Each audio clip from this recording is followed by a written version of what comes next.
Now we classify the miasm. Miasm mainly acute and chronic. Chronic miasm, mainly we discuss about chronic miasm, that is 3 psoriasis psychosis. Other than there is acute miasm, acute fixed miasm, recurring miasm, we know. And then another one, acute hospitalization miasm. In between that, half acute miasm. Half acute miasm means that miasm, actually Hahnemann described the rabies.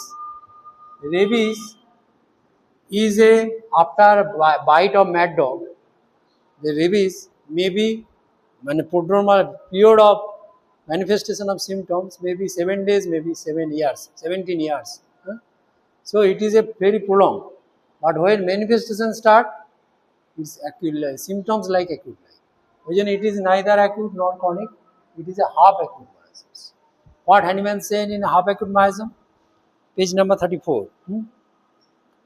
It is just with the infection of acute half acute miasm without eruptions. এখানে কোনো eruption নেই। Among many persons bitten by mad dog. একটা পাগলা কুত্তা এখানে যদি সবাইকে কামড়ায়, সবার কি রেবিস হবে? হবে না তো।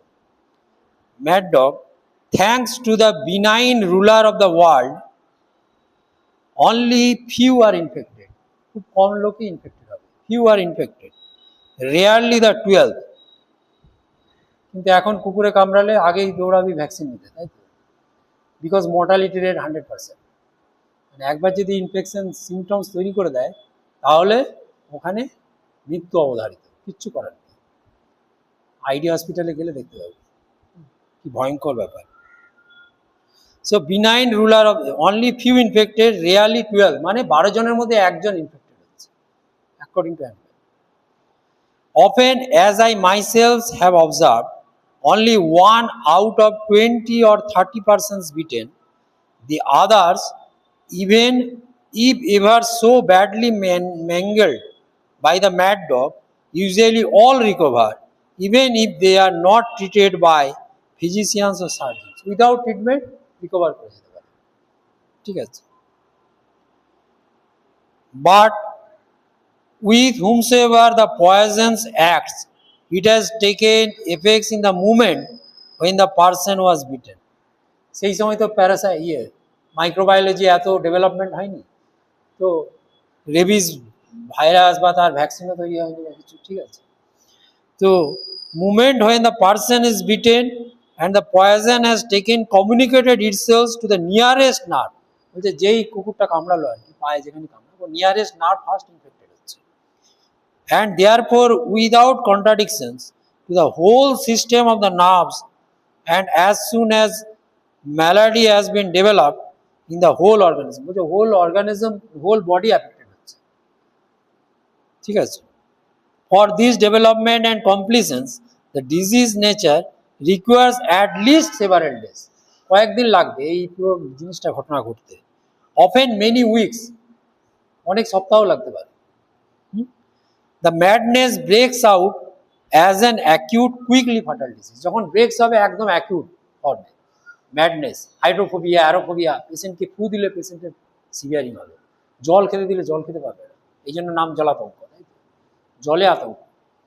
পেশেন্টকে ফার্স্টে নার্সরা কি করে, আইডিতে ফার্স্টে বলে জল খান, জল খেতে দেবে, পুরো হোল বডিতে একদম সিভিয়ারিং শুরু হয়ে যাবে। Quickly fatal disease breaks up acute quickly fatal disease.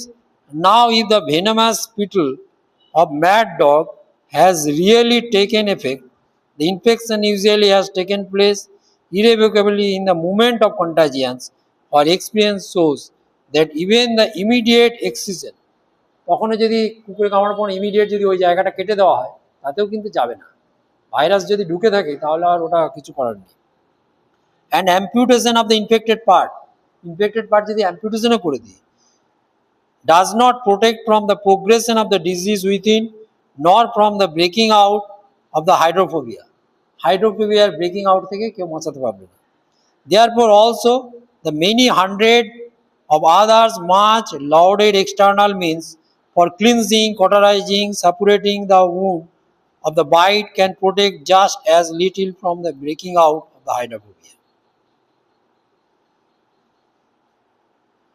তাহলে এখান থেকে কি বলছে, From the progress of all these miasmatic disease, we may plainly see that after contagion from without, the malady connected with the interiors of the whole man must first develop. তাহলে যেই byte হলো whole man affected হচ্ছে, এইটাকে রেবিসটাকে এই জন্য হাইড্রোফোবিয়াকে half acute myosin হচ্ছে, তাই তো? হাফ অ্যাকিউট কেন? আফটার বাইট ফিউ ডেজ থেকে ফিউ ইয়ার্স আফটার ইয়ার্স হয়তো তার কোনো সিমটমস নেই, 20 বছর আগে কুকুরে কামড়েছে, কিন্তু যখন সিমটম ম্যানিফেস্ট করবে তখন কিন্তু অ্যাকিউট ভায়োলেন্ট ফাটাল কন্ডিশন হয়ে যাবে। হ্যাঁ, এই জন্য এটার নাম হচ্ছে হাফ অ্যাকিউট মায়াসিন, তাই তো? আরেকটা কথা হচ্ছে হাফ স্পিরিচুয়াল। হাফ স্পিরিচুয়াল মানে স্পিরিট মানে কি? ভাইটাল ফোর্সকে বলেছে তো। হ্যাঁ, ভাইটাল ফোর্সটা ফুললি নয়, হাফ স্পিরিচুয়াল মানে ফুললি, মানে মায়াজমটা কিরকম আছে এখানে কি বলেছে second প্যারাগ্রাফে, or have these various acute half spiritual miasm. Various acute half spiritual miasm, the peculiar characteristic that, or characteristic কিরকম, that they have penetrated the vital force in the first movement of the contagion. যে infections হলো vital ফোর্সকে penetrate করছে, হ্যাঁ, contagious, and each one in its own way has produced disease. প্রত্যেকটা disease তার নিজস্ব ওয়েতে disease তৈরি করছে। তারপরে কি হচ্ছে, দেন লাইক প্যারাসাইটস কি হয়, have quickly grown up within it, এর মধ্যে ডেভেলপ করছে, প্যারাসাইটসের মতো গ্রোন হচ্ছে, quickly grown up within it and have usually develop themselves by the peculiar fever, তার সিমটমস দিচ্ছে, পিকুলিয়ার একটা ফিভার হবে। After producing their fruit, the mature cutaneous eruptions, skin eruptions হবে, cutaneous eruptions, which is again capable of producing its miasma. ওই ইরাপশনটা আবার miasm তৈরি করতে পারে। they again die, তারপরে কি হবে, ওটা আবার মৃত হয়ে যাচ্ছে, তাই তো? they died out and leave the living organism again free to recover. এই জন্য একে হাফ স্পিরিচুয়াল বলছে, মানে ডেভেলপ করে আবার ডেড হয়ে যাচ্ছে, এই জন্য পুরোপুরি স্পিরিট থাকছে না ওর মধ্যে ভাইটাল, এই জন্য হাফ স্পিরিচুয়াল মায়াজম। এর এক্সাম্পল দিয়েছে, কি এক্সাম্পল দিয়েছে,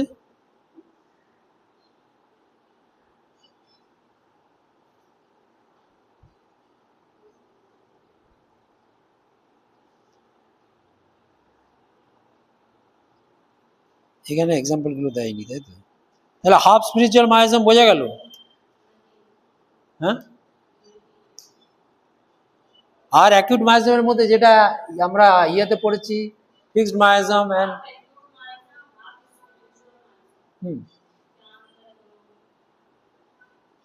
half acute means is development like a chronic, মানে ম্যানিফেস্টেশন সিমটমস ডেভেলপমেন্ট অনেক দেরিতে হচ্ছে, তাই তো? বা অ্যাকিউট 7 দিনে হতে পারে, 7 বছরে হতে পারে, 17 বছরে হতে পারে, কিন্তু যখন ম্যানিফেস্টেশনটা হবে লাইক অ্যাকিউট, পার্টিকুলারলি রেবিস হাইড্রোফোবিয়াকে তুরন্ত, হ্যাঁ, না না না না, acute exacerbation of chronic disease মানে হচ্ছে ক্রনিক ডিজিজ একটা চলছে, একটা ক্রনিক ডিজিজ লম্বা চলছে, সোরা চলছে, তার মধ্যে একটা acute manifestation, sudden rise of fever, calf, এসব, সেটা হচ্ছে অ্যাকিউট এক্সাজারবেশন। এর সঙ্গে এটা সম্পর্ক নেই। এটা হচ্ছে যে হাফ অ্যাকিউট মায়াজম পার্টিকুলারলি এই ডিজিজটাকে বলছে হাইড্রোফোবিয়া। তখন তো রেবিস সম্পর্কে এত ধারণা ছিল না, এই পার্টিকুলার এই একটা ডিজিজকে বলেছে half acute miasm. Rabies virus, তখন তো হয়তো ভাইরাস ব্যাকটেরিয়া অত কনসেপ্ট ছিল না। তো যাই হোক, এই হাইড্রোফোবিয়া কি করছে, যখন ম্যানিফেস্টেশনটা হচ্ছে অ্যাকিউট লাইক, কিন্তু তার যে প্রোড্রোমাল ফেজ বা তার যে আফটার কন্টাক্ট ইনফেকশনে ঢোকার পর থেকে সিমটমসটা অনেক ডেভেলপমেন্ট হতে টাইম নিচ্ছে, হোল বডিকে ইনফেক্ট করে। ম্যানিফেস্টেশনটা একদম একদম যেই সিমটম স্টার্ট হয়ে গেল তখন সিভিয়ার সিমটমস তৈরি হবে, তাকে আর বাড়িতে রাখতে পারবি না, আইডিতে ভর্তি করতে হবে, ঠিক আছে? এবং পেশেন্ট মারা যাবে, ধরেই নিতে হবে মারা যাবে, কিচ্ছু করার নেই, ঠিক আছে? তাহলে এটাকে হাফ অ্যাকিউট মায়াজম বলেছে। হাফ স্পিরিচুয়াল হচ্ছে যেখানে প্যারাসাইটের মতো গ্রোথ হচ্ছে, গ্রোথ হয়ে কিছুটা সিমটমস দিল, ফিভার হলো, তারপর ওটা আবার চলে গেল, মানে মৃত হয়ে গেল, পুরোপুরি স্পিরিট নেই ওর মধ্যে। কিউটেনিয়াস ইরাপশন করলো, ইরাপশনটা ইনফেকশন করতে পারে। সোরার ক্ষেত্রে যেমন কিউটেনিয়াস ইরাপশন থেকে তো অ্যাকুট সোরিক মায়াজম ইনফেক্ট হচ্ছে, কন্টাজিয়াস নেচার। সোরা কিভাবে ইনফেক্ট করে? ম্যানিফেস্টেশন না, হ্যাঁ হাফ স্পিরিচুয়াল, এইটা তো acute half spiritual miasm, Hahnemann বলেইছে দেখ ওখানে acute half spiritual, acute half spiritual miasm. এটা প্যারাসাইটের মতো ডেভেলপমেন্ট হচ্ছে, প্যারাসাইটের মতো, প্যারাসাইট নয় কিন্তু, বা কন্ট্যাক্টে ইনফেকশন হলো, ডেভেলপমেন্ট হলো, আবার নিজে নিজেই চলে যাবে, ডাই আউট। হ্যাঁ, হাফ অ্যাকুট তো পেশেন্টকে নিয়েই চলে যাবে যদি সিমটমস ডেভেলপমেন্ট। হ্যাঁ